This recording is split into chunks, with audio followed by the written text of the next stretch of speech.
Hi Lewa, welcome to my channel. We're gonna watch today, guys. Vietnam, why MACV-SOG? We are so feared in Vietnam War. Let's see, what does that mean? This name, MACV-SOG. Well, military assistance command Vietnam studies and operating groups. Okay, let's see how they are powerful like that. Let's see. Formations. Why MACV-SOG were feared by the NVA. Vietnam War. Through dense jungles and unforgiving forests in darkened daylight hours, the Vietnam War was an assault on the physical and psychological senses. Over 20 years, the American and Southern Vietnamese soldiers fought desperately for ground against the North Vietnamese army, known as the NVA. But while most of the fighting was out in the open, with both sides aware of the other, another, far more secret war was being waged below the surface. The Americans had a secret, an entire group of specially trained clandestine forces able to sneak across borders and into NVA hidey holes that the American military, on paper, could not.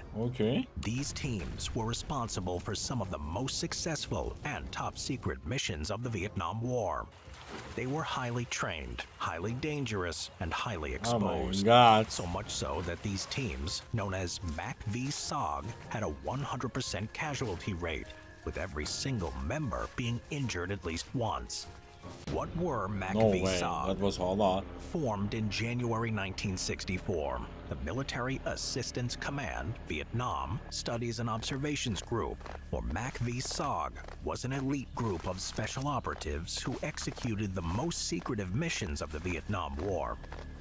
Operating covertly along the Ho Chi Minh Trail, they crossed into Laos, Cambodia, and North Vietnam, areas the U.S. government denied its troops ever entered. For 8 years, MACV-SOG conducted highly dangerous reconnaissance, orchestrated psychological operations to spread disinformation among the NVA and their allies, gathered critical intelligence, and carried out prisoner snatches. Two of the most prominent teams that made up MACV-SOG were the recon teams, RTs, and hatchet forces. Hatchet forces typically specialized in raids and ambushes, but also worked as a quick reaction force for the recon teams. Their missions were so clandestine that the whole group's existence remained a tightly guarded secret for more than a decade after the war. But now, declassified documents and surviving members, like prominent MACV-SOG operative John Stryker Meyer, have lifted the lid on some of the most daring missions of the Vietnam War. The 1968 Thanksgiving Day mission. In November 1968, rather than enjoying plates full of turkey and pumpkin pie, Stryker and 5 other operatives were being quietly placed down on Cambodian soil, tasked with tracking down 3 missing NVA divisions. The goal of Team ST Idaho was to get in, find them, and get out without anyone noticing. 3 divisions was equal to roughly 30,000 troops, a number so large that you would think finding and reporting back would be a relatively easy task. But instead of stealthily exploring the terrain and locating the enemy's jungle hiding holes, ST Idaho unwittingly wandered directly into the fray. In the space of minutes, they had gone from totally alone, hiding in the shadows, to being surrounded by temporary military encampments. If spotted, it would be mere seconds before each suffered a very violent death at the hands of the NVA. But smack bang in the middle of everything is a bad place to stay unnoticed. Within moments, a South Vietnamese team member shouted a warning, "Beaucoup VC, beaucoup VC!" and the world exploded around them. Miraculously dodging a hail of bullets, ST Idaho quickly laid down claymore mines at their position before running for it. It was chaos. The NVA were everywhere and the MACV-SOG team could do nothing except run and shoot, meeting fire with fire in a desperate race through the jungle. The NVA probably had no idea they were facing a mere 6 men. Each one fought with the ferocity of 100, using every trick in their arsenal to keep the flood of soldiers back. The other American soldier in the team, Bubba, set up other tripwire claymores as they ran. Then, along with Myers, revealed their position. With sawed-off M79s, they sent rounds of 40mm grenades into the oncoming tide of the NVA, only stopping when the claymores detonated, stymieing their approach. Wow. Relief came for the team on their helicopter's return, bearing down on the NVA, and was able to provide covering fire for the men to speed across the exfil site and fling themselves into its belly. Incredible. With Meyer at the door gunner machine gun, they took to the skies, safely flying away from the now found NVA divisions. Operation Thundercloud. America couldn't have successfully taken part in the Vietnam War without the local knowledge of the country's terrain provided by South Vietnamese troops. With its dense terrain, locals and reconnaissance missions offered a vital insight into where the NVA troops gathered and hid among the foliage.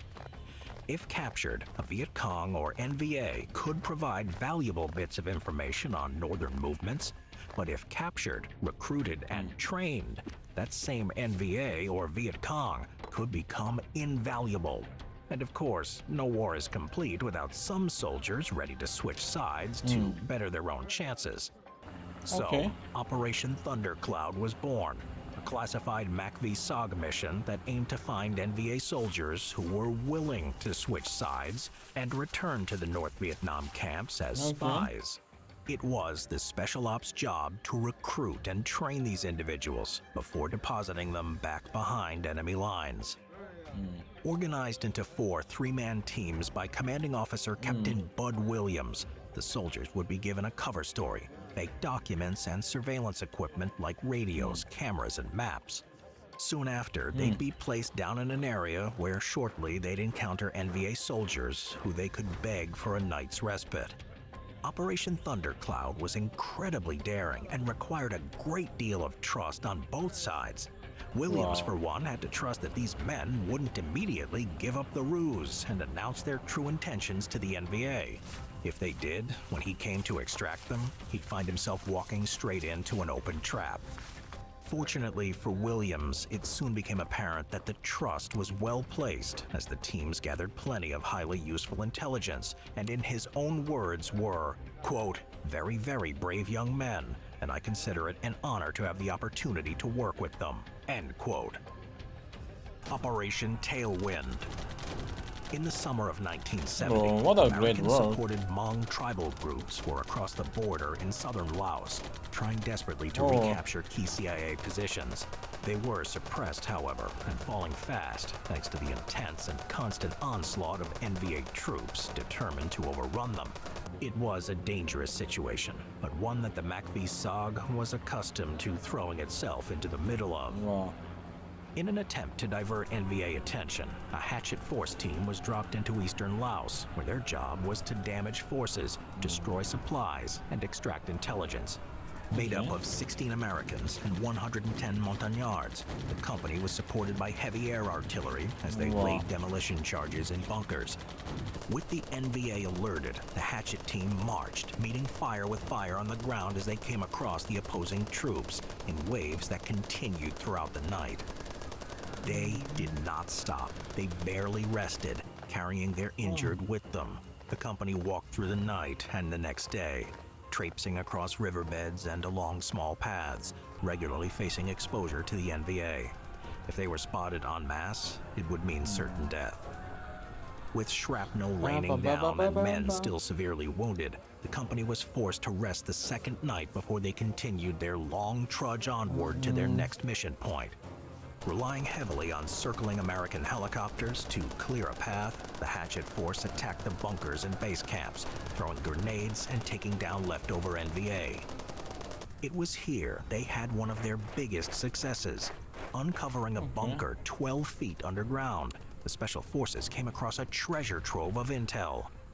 Maps covered the walls, and documents upon documents were packed into footlockers and squirreled away in pouches. They had stumbled across a major logistical command center. The information in this one place alone would be invaluable. But it was time to get out. By now, half the company were injured, including every American. In just a few short days, they had killed around 144 NVA and wounded 50 more, while the air team had killed approximately 288. On their side, only 3 Montagnards had died. The team moved quickly, pursued by NVA squads, who were held off only by the fortune of the heavy overhead protection given to the special ops.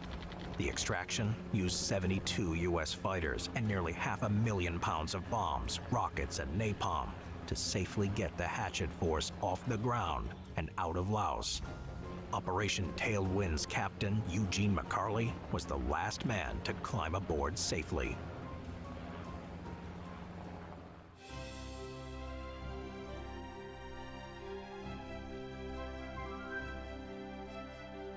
That was a perfect video, actually. Yeah. What hard working. Oh my god. Anyway, let's end. If you guys want more about them, guys, please comment down below. Take care of yourself, guys, and bye.